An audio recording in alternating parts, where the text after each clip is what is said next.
Hello everyone! Welcome to Rim Marvin Cooking Lifestyle. Sa araw na ito, mag-Arabic food naman tayo. Magluluto tayo na tinatawag nila na musagga. Usually niluluto ito sa Saudi. Ito ang ating mga sangkap: onion, garlic, ginger. Mayroon tayong ditong ginisang laham. Ito ang ating ginger, naka-frozen yan siya. Mayroon tayong ditong coriander, patatas at saka talong. Una nating hiwain ang ating fresh coriander. Yan, i-coarsely chop lang po natin. Ang ating laham na ginamit dito or karne ay ang ating leftover, yun ng paggawa natin ng ibang putahe. Hindi natin tinapon kasi magagamit pa sa ibang lutuin. Ngayon, hiwain natin ang ating talong na bilog-bilog. Ayan, hindi makapal, hindi manipis. Tansyahin lang po ang kanyang kapal. Ayan. Tapos natin isunod ang ating patatas. Sa mga hindi pa po nakasubscribe sa aking channel, just click the subscribe button and notification bell para ma-notify kayo sa mga newly uploaded video. At kung nanonood pa kayo, ibig sabihin nagustuhan nyo or excited kayong malaman kung ano itong niluluto natin na Arabic food. Ayan, continue lang ng paghiwa. Be careful kasi matalim yung ating knife or sichin in Arabic. Ayan. Pagkatapos nating mahiwa ang ating talong at saka ang ating patatas, na preheat na ang ating deep fryer. Ayan. Diyan natin iluto ang ating talong hanggang mag-golden brown. Be careful kasi masyadong mainit ang ating mantika. Yan. I-golden brown lang natin both side. Ayan. Na-golden brown na siya. Hanguin natin at ilagay natin sa ating inihandang kitchen paper. Ayan, para matanggal yung kanyang mga excess oil. Gandun din ang process ng ating patatas. Mag-golden brown. Pero yung patatas natin, kailangan natin i-check natin, tuhugin natin ng stick kasi medyo makapal yun. Ayan, ayan, medyo makapal ang ating patatas. Kailangan i-check natin kung luto ang loob. Ayan, tapos nating naprito ang talong. Ayan, isunod natin ang ating brown potato. Golden brown lang din po ang pagluto nito.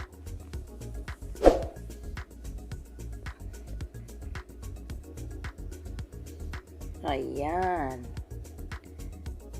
Ang patatas, pwede na nating ilagay yan sabay-sabay kasi deep fryer ang ginamit natin. Hintayin lang natin mag-golden brown.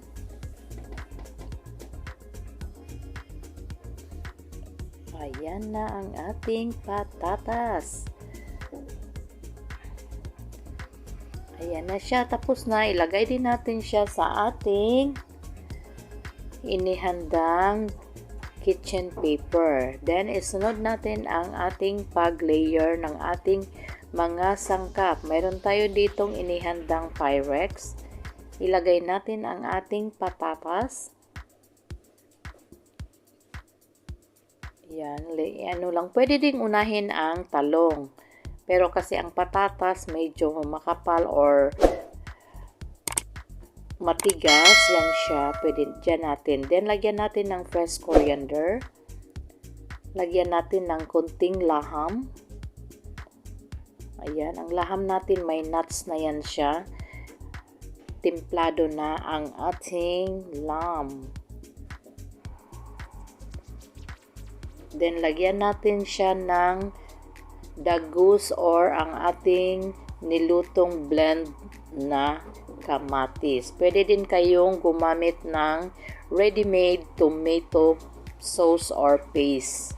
Then, isunod natin ang ating piniritong talong.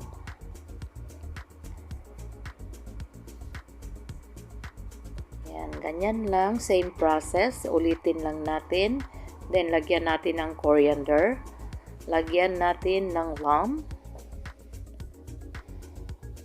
Tapos, lagyan ulit natin ng sauce.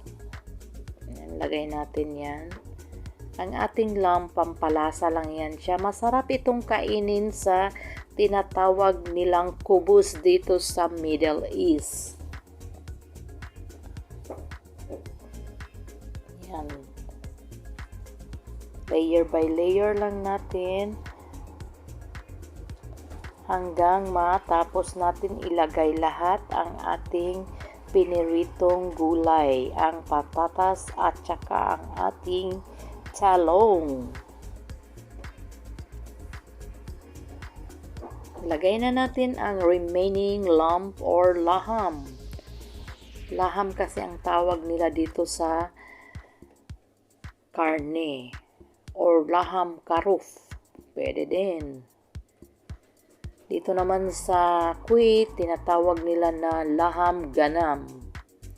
Yan na lang ng natira nating talong. Ilagay na natin ang ating natirang konting ginisang laham. Then, lagyan natin ulit siya ng tomato sauce. Yan.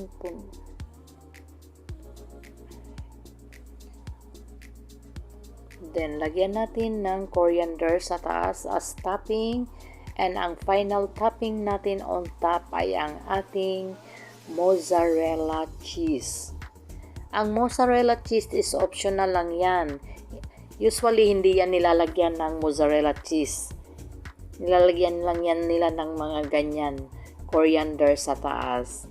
Para maiba naman ang taste at saka lalong sumarap, nilagyan ko siya ng mozzarella on top. After natin yan siya malagay ng mozzarella, i-bake natin yan siya sa oven ng mga 5 minutes lang siguro or hanggang matunaw lang yung ating cheese. Pag natunaw na yung ating cheese, yon pwede na nating i-serve. Ito ang ating mozzarella, shredded mozzarella. Ayan. Pwede din itong iulam sa kanin pero mas masarap siya pag sa kubus natin siya kakainin. Ayan. Ayan, tapos nating lagyan ng cheese.